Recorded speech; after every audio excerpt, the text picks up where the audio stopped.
So I think now is a good time to do another update on what's going on in Myanmar. And again, this is not coming from the Myanmar military. This is not coming from Chinese or Russian state media. This is coming from opposition media in Myanmar. This is media that supports the protesters, Aung San Suu Kyi and her National League for Democracy political party. This is Myanmar Now. And Myanmar Now is also funded by the US government through the National Endowment for Democracy. And I'll go over that again in just a minute. But I want to take a look at this article right here. After a bold attack, PDF fighters consider their next move. The shooting of 6 police officers on a train in Yangon earlier this month marked the latest escalation of an ongoing offensive by resistance forces. So PDF stands for People's Defense Force, but they're not defending anything. They're going around murdering people. And you might say, well, aren't armed police on a train fair game? If they're just sitting there, not really. And so here is Myanmar Now, this newspaper lionizing these terrorists, making it out as if they've done something heroic. They even have pictures of the police officers murdered in their seats sitting down and the terrorists brandishing their weapons after seizing them. And then here, there's this section, putting the junta on notice. So there's this guy, La Pei Wan, and they're saying how saddened he was to kill the policemen. But he said it was necessary to kill these police officers to put pressure on the regime. So he's not killing police officers because he fears for his life. He's killing police officers to put pressure on the current government. The point of the PDF is not to defend anyone. The point of the PDF is to seize back power from Myanmar's military. And as I've said, the military in Myanmar, no matter what you think about them, had no choice but to seize power in February of this year. Aung San Suu Kyi and her National League for Democracy political party was run by foreign powers. Aung San Suu Kyi had British and Australian nationals running the government through her. She was just the Myanmar face of what was a foreign-run administration. All of the people now in the so-called National Unity Government, I've gone over this many times, almost every single one of them has come from some fake NGO funded by the US government or the British government or both. He said the goal.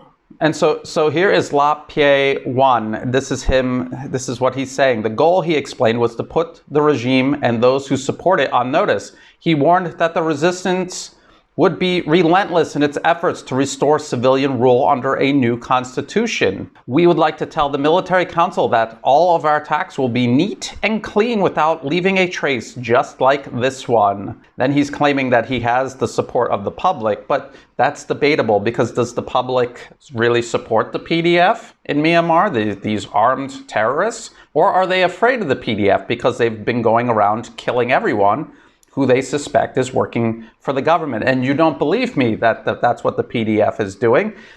They say it themselves. So they talk about some more bombings and other terrorist activities by this so-called resistance movement. And then it says here, this is key.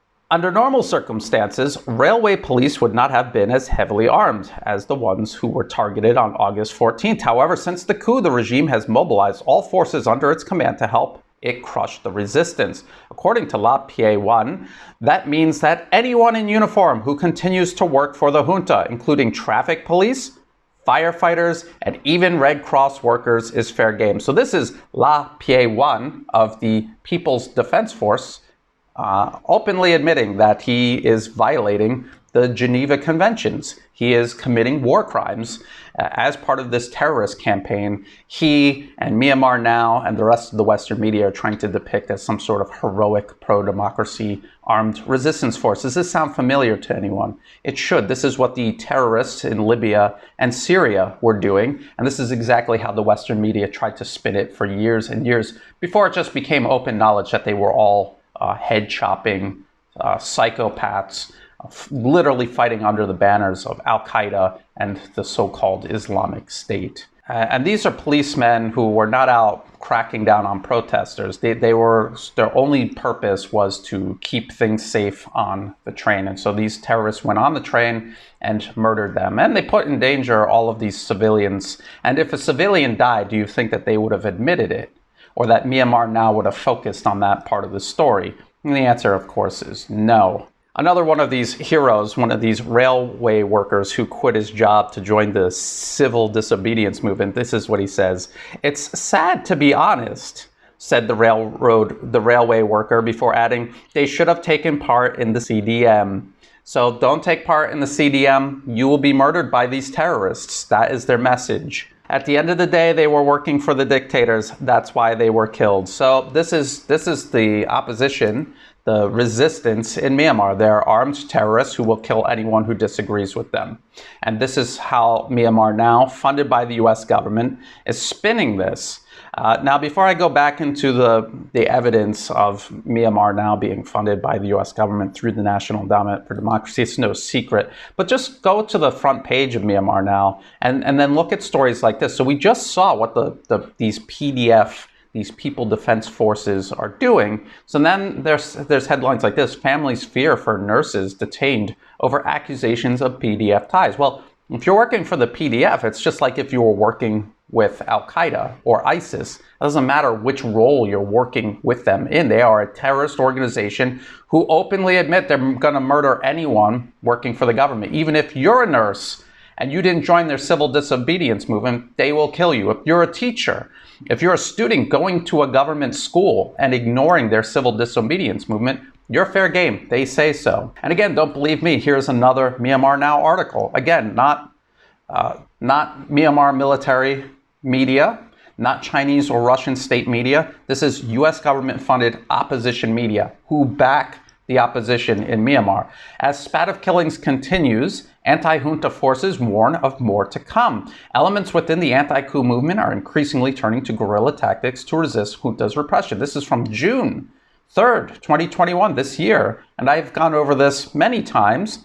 This is about an attack on the number 32 basic education high school in Mandalay. Unlike many such incidents, this one could be attributed to a particular group, the Mandalay People's Defense Force, part of a nationwide network of local civilian resistance forces that aims to coalesce into a federal army. Our PDF team has started carrying out guerrilla activities in Mandalay. He also claimed responsibility for a recent series of small explosions in 5 townships. So you will hear in news covered by the Western media about Myanmar, about these bombs going off in cities, and they'll pretend like they have no idea who's doing it, because if they said the opposition was doing it, it would make them look like terrorists, because they are terrorists. And so this is the guy who admits he was attacking a school. He says, "We don't want people to go to crowded places such as the electricity office or the courts, because they're going to shoot them up and bomb them and kill anyone who's there. We have plans to handle informants giving trouble to the people. We will be unveiling more soon." And when they say that, they just mean they hunt them down and murder them. Anyone they suspect working with or talking to the government. There's also a June 2021 article from Reuters: Boycott and bombings mar Myanmar's new school year. And they talk about all these bombings and shootings taking place at the school, again, carried out by these so-called resistance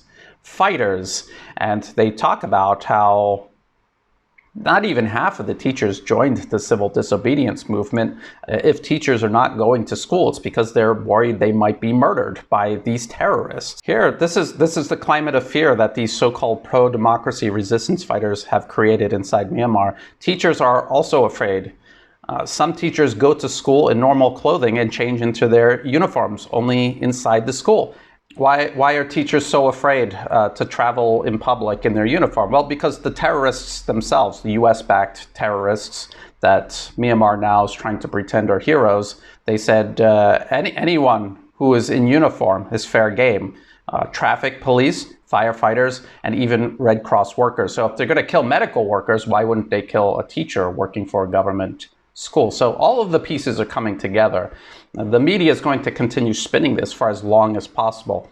you'll still hear Western media trying to pretend that the terrorists in Syria are still some sort of legitimate opposition force fighting the Syrian government, when in fact they are not. So how do we know that Myanmar Now is funded by the US government? Because a lot of these groups cover it up. Why do they cover it up? Why is there no transparency when you try to find out who funds them on their website? All you find is pop-ups begging for donations. How come it's so hard? It's because they know they're doing something wrong. And so this is from Columbia Journalism Review, Myanmar's other reporters. And if you just type in National Endowment for Democracy, Myanmar Now receives funding from the National Endowment for Democracy. It says it right there. This is from the Columbia Journalism Review. And I've pointed out how funding organizations supporting violent separatism and terrorism, this is just what the NED does. This is what they do. So if you go to the NED's official website, this is for Xinjiang, East Turkestan, China. And nobody calls Xinjiang East Turkestan except for the violent separatists and terrorists. And if you look at the organizations that the NED is funding, the US government through the NED is funding, Uyghur Human Rights Project and the World Uyghur Congress. I've showed this many times. If you go to their official websites, here's Uyghur Human Rights Project, and it's a real nice touch how they kind of counterfeit the UN look and feel here to make it look extra official. This is what they say on their own website. What is the Uyghur Human Rights Program? The Uyghur Human Rights Program promotes the rights of the Uyghurs and other Turkic Muslim peoples in East Turkestan, referred to by the Chinese government as the Xinjiang Uyghur Autonomous Region. Well, it's actually referred to as Xinjiang by everyone on earth, except the violent terrorists and their state sponsors, including the United States.